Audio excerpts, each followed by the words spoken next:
अस्सलाम वालेकुम। मैं हूं आपका दोस्त तारिक हुसैन और आप देख रहे हैं मेरा यूट्यूब चैनल तारिक अंगरा, जिस पर मैं आप लोगों को तीतर के मुतालिक मुफीद बातें बताता रहता हूं। दोस्तों, हमारी आज की वीडियो का उन्वान है तीतर की गर्मियों की खुराक और तीतर को गर्मियों से कैसे बचाया जा सके।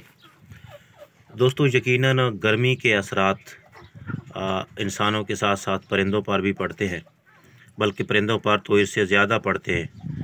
तो इसमें कुछ एहतियाती तदाबीर करके और कुछ खुराकों के ज़रिए हम जो है इनकी रोकथाम, इनको गर्मी से बचा सकते हैं। और एक दो दोस्तों ने भी पूछा है कि गर्मी की खुराक के बारे में कोई वीडियो अपलोड करें। तो दोस्तों, गर्मी में हम अमूमन वो चीज़ें दी जाती हैं जिनकी तासीर ठंडी हो, ताकि परिंदे का मिजाज और जिगर ठंडा रहे और उसमें मज़ीद गर्मी पैदा ना हो। तो उसमें काफ़ी सारी चीज़ें हैं। इसमें तरबूज भी है, तरबूज भी आप तीतर को खिला सकते हो। उसके बाद खीरा है, लेकिन खीरा ज़्यादा नहीं खिलाना चाहिए।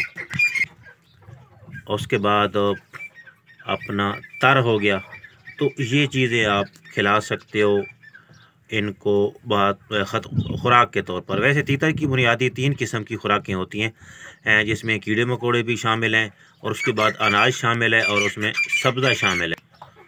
तो जो ये कीड़े मकोड़े हैं ना, ये ज़्यादातर गर्म होते हैं, तो गर्मियों में ये ज़्यादा नहीं खिलाने चाहिए। तो जहाँ तक सब्ज़े की बात है, सब्ज़े में भी कुछ चीज़ें गर्म हैं और उनमें कुछ चीज़ें ठंडी भी हैं। तो सब्ज़े में अगर पालक आपको मिलती है तो आप इनको पालक खिलाएं, अगर मुयस्सर हो तो अच्छी चीज़ है। वैसे ब्रीडिंग के लिए भी बहुत अच्छी चीज़ है और उसके बाद गर्मी के हिसाब से भी बहुत अच्छी चीज़ है। और इसमें आयरन और कैल्शियम, इन बहुत सी विटामिन्स भी शामिल हैं।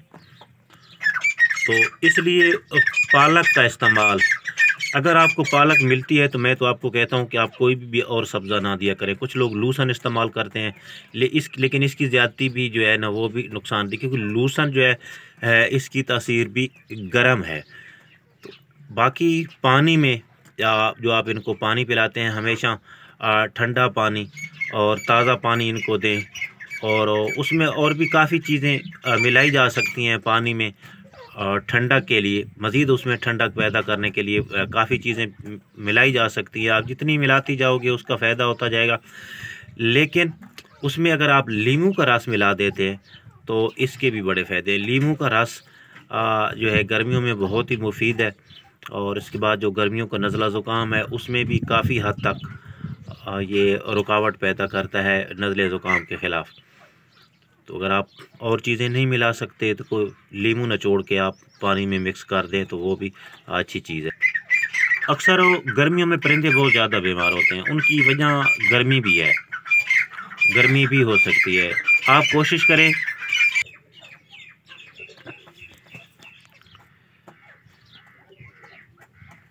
वीडियोस में बता चुका कि अपने खुडे हैं या केजेस हैं आपके, जहाँ से आप ब्रीड ले रहे हैं, जहाँ पे वो उस चीज़ का ख़ास ख्याल रखें, सफाई का। क्योंकि आजकल कुछ हजरात जो हशरात हैं, मसलन जैसे चिचड़ी वगैरह है, पिस्सू हैं और जुएँ हैं, तो ये ज़्यादातर गर्मियों में बहुत ज़्यादा होती हैं। ऐसी इनकी पैदावार जो है वो बढ़ जाती है। तो साथ साथ आपने इन चीज़ों का भी ख्याल करना है। तो उम्मीद करता हूँ आप लोगों को आज की वीडियो पसंद आई होगी। तो आपने इसको लाइक भी करना है। और अगर आप लोगों ने अभी तक मेरे चैनल को सब्सक्राइब नहीं किया हुआ तो आप इस चैनल को सब्सक्राइब कर लें और साथ ही लगे हुए घंटी के निशान पर क्लिक करके ऑल नोटिफिकेशन को इनेबल कर दें, ताकि मेरी हर आने वाली वीडियो का नोटिफिकेशन आप लोगों तक पहुंचता रहे। तो मिलेंगे अगली वीडियो में, उस वक्त तक के लिए अल्लाह हाफ़िज़।